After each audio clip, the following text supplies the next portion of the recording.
जय माता दी दोस्तों, आप सभी को करवा चौथ की ढेर सारी शुभकामनाएं। आज की वीडियो में हम सुनेंगे करवा माता की कथा। करवा चौथ का व्रत 1 नवंबर को है। इस व्रत की कथा में करवा माता की कथा का वर्णन मिलता है। करवा माता की कथा का पाठ करने से पति की आयु लंबी होती है और वैवाहिक जीवन में प्रेम और तालमेल बना रहता है। करवा चौथ के व्रत में करवा माता से आशीर्वाद पाने के लिए आप भी पढ़ें करवा माता की कथा। तो चलिए शुरू करते हैं। करवा चौथ की कहानी है कि देवी करवा अपने पति के साथ तुंगभद्र नदी के पास एक गांव में रहती थी। एक दिन करवा के पति नदी में स्नान करने गए तो एक मगरमच्छ ने उनका पैर पकड़ लिया और नदी में खींचने लगा।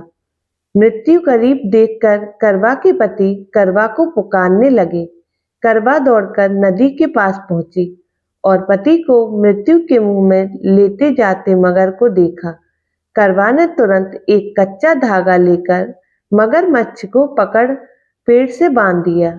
करवा के सतीत्व के कारण मगरमच्छ कच्चे धागे में ऐसा बंधा कि टस से मस ना हो सका। करवा के पति और मगरमच्छ दोनों के प्राण संकट में फंसे थे। करवा ने यमराज को पुकारा और अपने पति को जीवन दान देने और मगरमच्छ को मृत्युदान देने की कहा।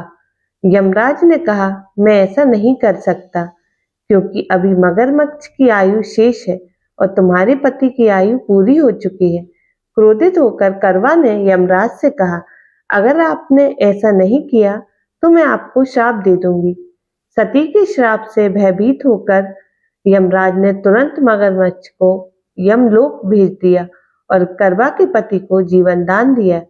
इसीलिए करवा चौथ के व्रत में सुहागन स्त्रियां करवा माता से प्रार्थना करती हैं कि हे करवा माता, जैसे आपने अपने पति की मृत्यु के मुंह से वापस लाए वैसी ही मेरे सुहाग की भी रक्षा करना।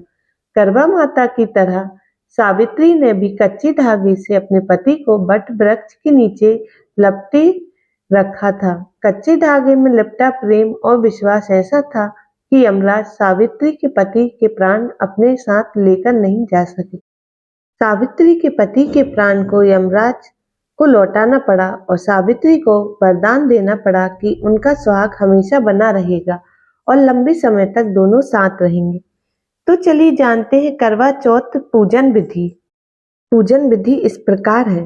करवा चौथ की आवश्यक संपूर्ण पूजन सामग्री को एकत्र करके रखें। व्रत के दिन प्रातः स्नान आदि करने के पश्चात यह संकल्प बोलकर करवा चौथ व्रत का आरंभ करें। मम सुख सौभाग्य पुत्र पौत्रादि सुस्थिर श्री प्राप्त कारक चतुर्थ व्रत महम करिष्ये। पूरे दिन निर्जला रहे। दीवार पर गेरू से फलक बनाकर पिसे चावलों के घोल से करवा चित्रित करें। इसे बर कहते हैं। चित्र करने की कला को करवा धारण कहा जाता है। 8 परियों की अठावरी बनाई जाती है। हलवा बनाए, पक्के पकवान बनाए, पीली मिट्टी से गौरी बनाए और उनकी गोद में गणेश जी बनाकर बिठाएं। गौरी को लकड़ी के आसन पर बिठाएं, चौक बनाकर आसन पोस्ट पर रखें।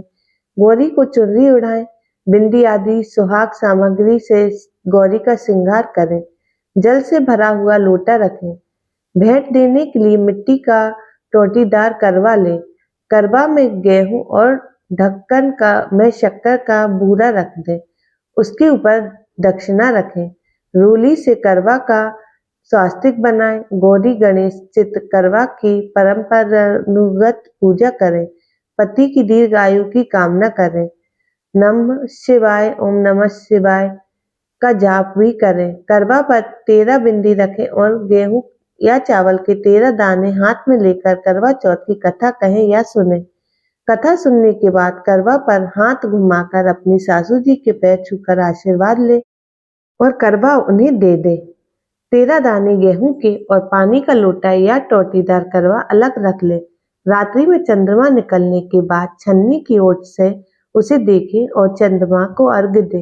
इसके बाद पति से आशीर्वाद ले, उन्हें भोजन कराएं और स्वयं भी भोजन करें। माता रानी की आप सभी पर कृपा बनी रहे। चौथ माता आपका सुहाग अखंड रहे। ऐसी शुभकामनाओं के साथ आप सभी को करवा चौथ की ढेर सारी शुभकामनाएं। धन्यवाद।